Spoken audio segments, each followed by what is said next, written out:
What's going on, Port fans? Welcome back to another video on the channel. Today we're reviewing round 10, Port Adelaide versus Geelong. So Doug Nicholls round at the Adelaide Oval.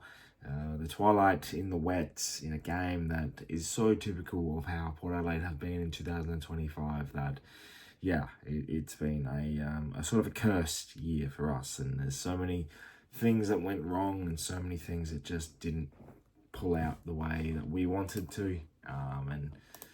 You know, I will sit here and say that I do apologise in advance for the late review. Obviously having local footy and an event last night and everything else culminating today. I wanted to wait until the end of the round probably occurred so I could give my thoughts, especially on our position, considering they're in the bottom four.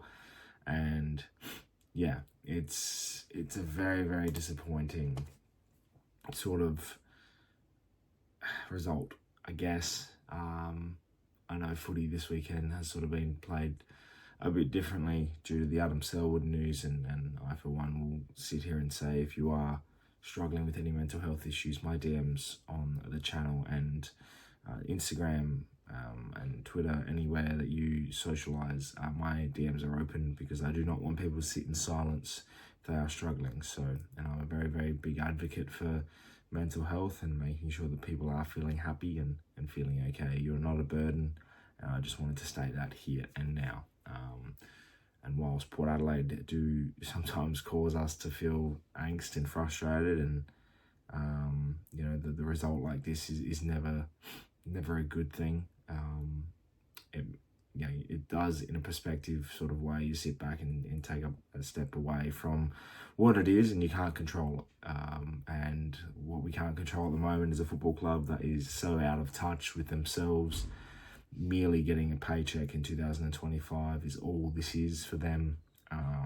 We get up for big games, didn't quite get the job done the show now. We've had 2 70-plus point losses in the past 3 weeks. We've had 3 for the year. Shit losses to Essendon and St Kilda. 2 very good wins against the Hawks and the Swans. And a scrappy win against North, and then we pumped Richmond. Where do we stand right now as a Port Adelaide Football Club? We don't stand anywhere. We don't have a leg to stand on. We don't have anything. We have a mere surface level football club that don't understand and don't want to be anything other than mediocre, subpar. How can you put out a performance in front of your fans and expect them to sort of swallow that pill? It's, as a football club right now, go one more week before you go into the bye, there better be some serious reviews and serious thought processes about this, because at this current point in time, the Port Adelaide Football Club will not make a single dent on 2025. It's very, very hard to see where our next win comes from. It is also a very, very dark place to be at the football club. This is, you know, you've got a generational player in Zach Butters, borderline on signing on and on. You've got a Miles Bergman type operator who, you know, plays in the midfield for the first half, dominates, and has to go back and play on Jeremy Cameron, who in the end kicks 7. You have 3 big injuries on the weekend to Lockie Jones with the hamstring, Horne-Francis, who shouldn't have played. If he's not training all week, why is the preparation there to say, oh, he'll be right? If that's the case, you know, that's just not acceptable. Trav Boak should have ended up being playing because of that, and Josh Sin was subbed out. And right now I'm sitting here and I could go through each and every single player and ridicule them, but I'm not going to. It's the administration. It's the Port Adelaide Football Club, the football department, that needed to sit there and take this one. I will get to the football and the game itself in a second, but as a football club, David Koch, Matthew Richardson, Chris Davies, Ken Hinkley, do you sit there right now on a Sunday night or, you know, an early night during the week, and what are you thinking about? Because right now, as a Port fan, I'm thinking about, well, shit, we're going to get a bottom 4 finish. The first one we've had under Ken Hinkley. The first time we've, you know, the lowest we've finished, I think, under Ken is like 11th. So why are we sitting here and accepting this? Port Adelaide Football Club needs to pull their finger out and really decide what they want from this year right now, because the performance like that on the weekend is just disgraceful. To the members, to the fans, to the people that show up week in, week out, the volunteers, the supporters, everyone that's involved in the football club, people that pay their hard-earned money to go see this performance. I want answers. I want something that's going to be concrete. And, you know, if telling Ken that it's now time to part ways now, I think it's a good idea. Save the embarrassment. Let us fully prepare with Josh Carr for the remainder of the year. See what we get. See what opportunity we have. The succession plan is a failure already. The undertone of it all is unacceptable. This is a mere farewell tour for a coach that hasn't won us a grand final, hasn't made a grand final. Prelim heartbreak. We've lost players like Xavier Dersma and Carl Amon and Dan Houston under the realm. We've had opportunities to be a successful football club. We've paraded around the home and away success for so long that now we can't even do a home and away, a positive home and away record this year. We have been a shambles, and I can't. It's not a personal thing. It's a football club matter, and personnel need to change. Everywhere from the fitness department to the head coach, anything in between, it's time to make a change. I do not want to go through season 2025, and we're going to have to. We're going to go through the rest of 2025 feeling like nothing's going to happen. The season is over. I know it's 4 and 6, mathematics are there and everything else, but with a performance like that, how do you be 3 points up with 5 minutes to go in the second quarter and you kick 2 goals, 3 for the rest of the game? 5 goals, 9. Opportunities in the third quarter to stop Geelong's momentum. Miss crucial opportunities. Power Pepper.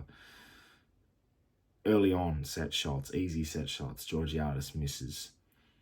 We are such a happy-go-lucky, happy-clapper type environment when things go well, that when things go bad, we're not ready to take the pill. We're not ready to take the hard words. And, you know, I appreciate a lot of what has occurred during the Ken Hinkley era. You know, we've made finals again. We've been a successful home and away side, and that is a positive, despite what it hasn't eventuated with. But we've got generational players in our loop, a list that probably should have had 2 premierships in the time, and yet we have failed miserably. And now we're fulfilling a list that doesn't have any X factor other than the big 3. You've got a fading career in Ollie Wines, who was arguably one of our best yesterday. You've got a legend of the football club, Trav Boak, who didn't get a go after being, pretty damn good in the SANFL last week. It's not just the players. I know it's not the players. It's just a very, very hard pill to swallow right now, that this is a club that has been such a force in the home and away part of the year, that now we're sitting here and there's nothing to look forward to. You know, I'm very scared of what's to come, and I will show up. I will support my club. I will continue to do so, but I am very, very scared of what's to come, and I know a lot of people are too. It's frightening. So I know Geelong are a very good side. I want to acknowledge that. They were fantastic, but I feel like when the going gets tough, this team, this club, folds to its knees like a deck chair, and that's not what we need.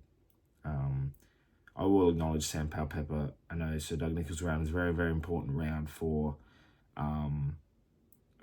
Indigenous community, and we showcased that with the beautiful Guernsey that Gavin Wanganing designed. And I feel like Pep was best on ground for us, and he outdid himself, outshined, and really showcased, a proper community vibe about him. And he's always plays well in these games. So, I feel like he deserves some acknowledgement there, as do the rest of our Indigenous players. Willie Rioli coming back. I know what he did was wrong, but, to own that and come back, with a positive manner is really, really good. And yeah, there's a lot to work with, but there's also a lot to learn. There's a lot of things to come, and yeah, not much more to add for this review. Obviously, let me know in the comments below your thoughts, sport fans, but I really appreciate the support, so sorry for the late review. Again, I want everyone to know that if you are struggling and need to reach out with your mental health or anything like that, please do. you matter. And football is one thing, but your life is so much more important. So that is my acknowledgement, and that's my message after this disastrous performance that was round 10. So yeah, as I said, let me know in the comments below your thoughts. Make sure you subscribe to the channel if you're new for plenty more Port Adelaide and AFL content to come your way. My name is Anthony, and as always, come the pair.